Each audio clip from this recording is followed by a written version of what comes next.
Corre, estamos a tiempo. Alcancemos al Maestro. A continuación, presentamos el estudio de la lección de Escuela Sabática.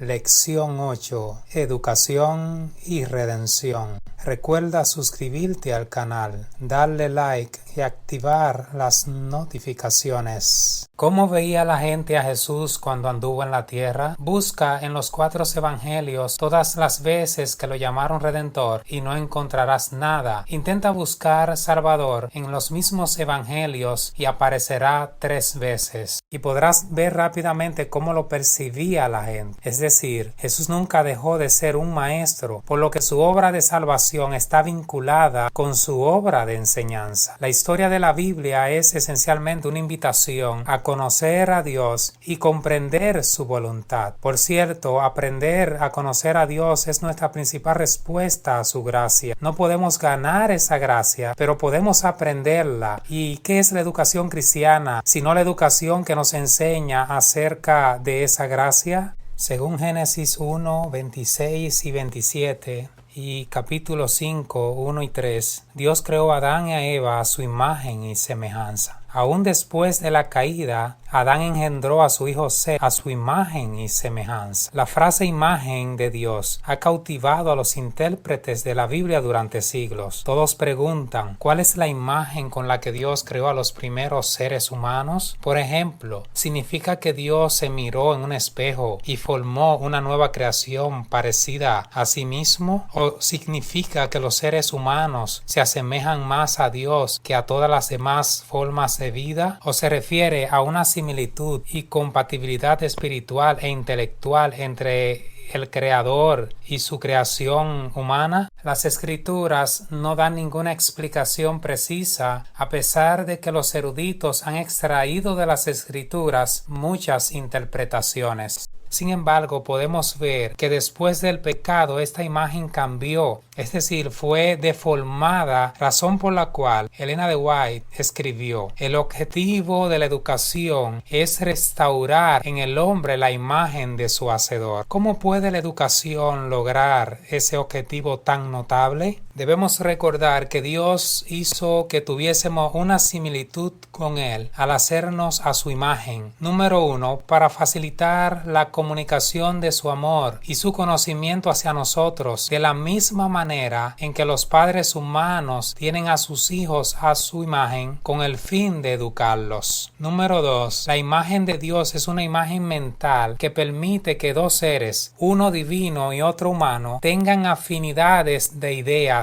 Esto se refleja en la relación padre e hijo. Al hacernos distintos a otras formas de vida, número 3, nos hizo seres racionales con la capacidad de poder enseñarnos y que podamos aprender de Él. Y número 4, nos enseñaría y aprenderíamos de Él hasta que su imagen, su mente, se refleje en la nuestra. Isaías 11, del 1 al 9, ¿qué revela sobre la función docente de Jesús? Isaías dice que sobre Jesús reposaría el Espíritu de Jehová, Espíritu de sabiduría y de inteligencia, Espíritu de consejo y de poder, Espíritu de conocimiento y de temor de Jehová. Esta es una de las profecías mesiánicas más sorprendentes de todas las Escrituras. Los versículos del 1 al 3 retratan al Mesías venidero en términos educativos, como alguien que aporta conocimiento, consejos, sabiduría y entendimiento. Y el pasaje concluye con una notable promesa: la tierra será llena del conocimiento de Jehová, como las aguas cubren el mar. Esta es la razón por la que Elena de White señaló: la obra de la educación y la obra de redención son una. En San Juan 3, del 1 al 3, encontramos a Nicodemo, quien se dirigió a Jesús como un rabino y además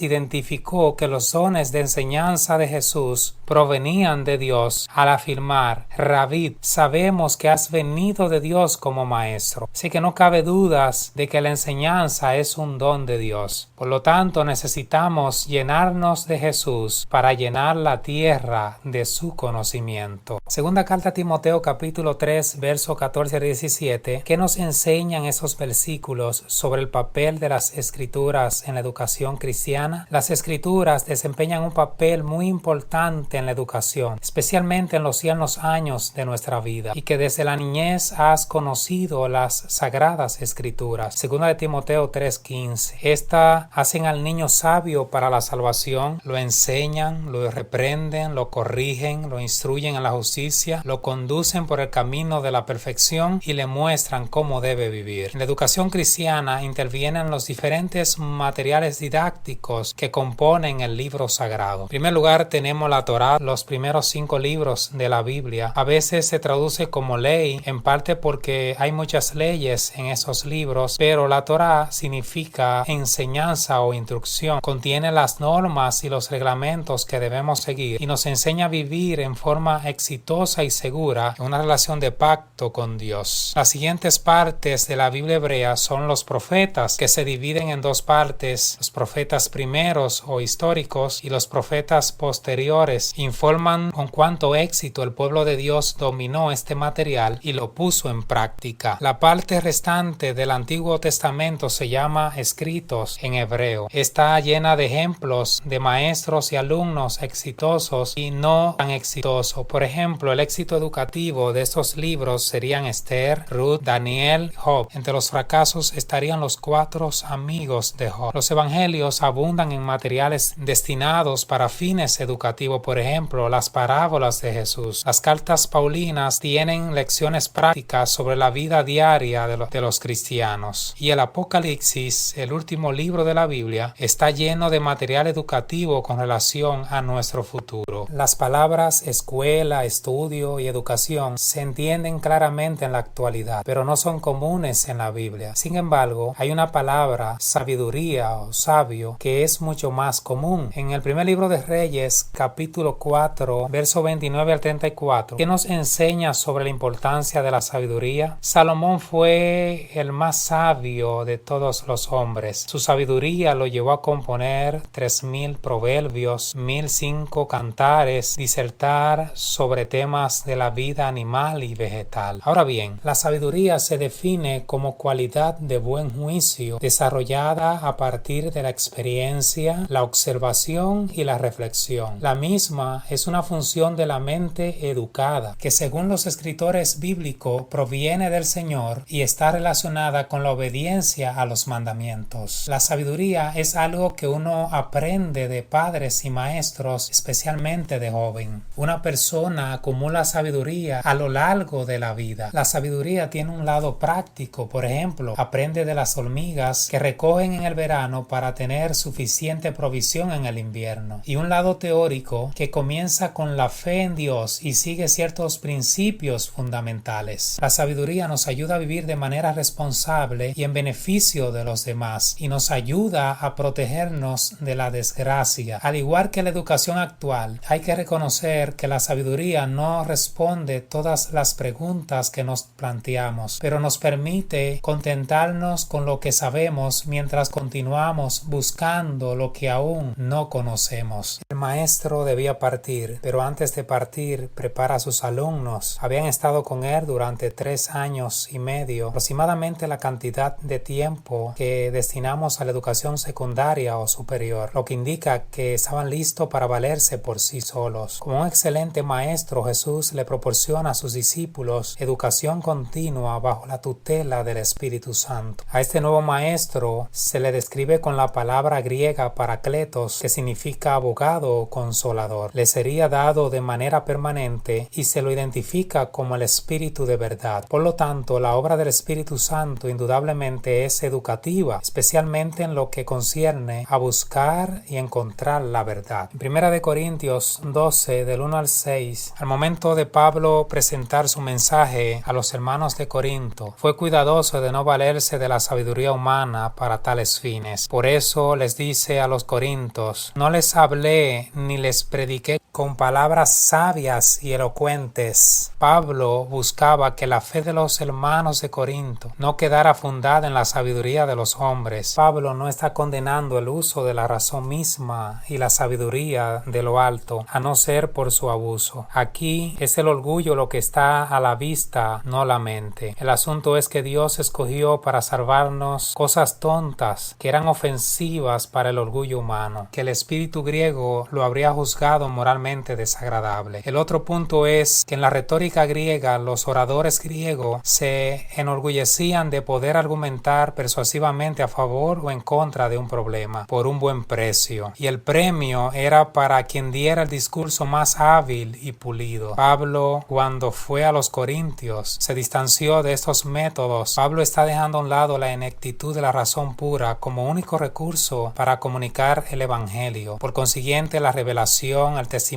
apostólico profético, la persuasión del Espíritu Santo y la fe son componentes necesarios junto con la razón para pasar de la incredulidad al compromiso con Cristo. Pablo termina el relato diciendo que tenemos la mente de Cristo, lo que significa que los cristianos llenos del Espíritu Santo tienen acceso incluso a la mente de Dios y por lo tanto a cualquier cantidad de aprendizaje y entendimiento necesarios para conocer el camino de la justicia. Tal vez este es el mejor momento para tu crecimiento físico, mental y espiritual. A la medida que vayas creciendo físico, mental y espiritualmente, se irá restaurando la imagen de Dios en ti. Si alguien tiene el compromiso de crecer, es el cristiano. Quiero invitarte a que pongas tu educación y la educación de tus hijos en las manos de Dios. El deseo de Dios es que podamos crecer y ayudemos a otros a crecer para que su imagen sea restaurada en nuestras vidas. Dios no está de acuerdo con la mediocridad, con la dejadez espiritual, con el descuido en los asuntos importantes de esta vida. Es el pecado que ha hecho que lleguemos a esos niveles de mediocridad y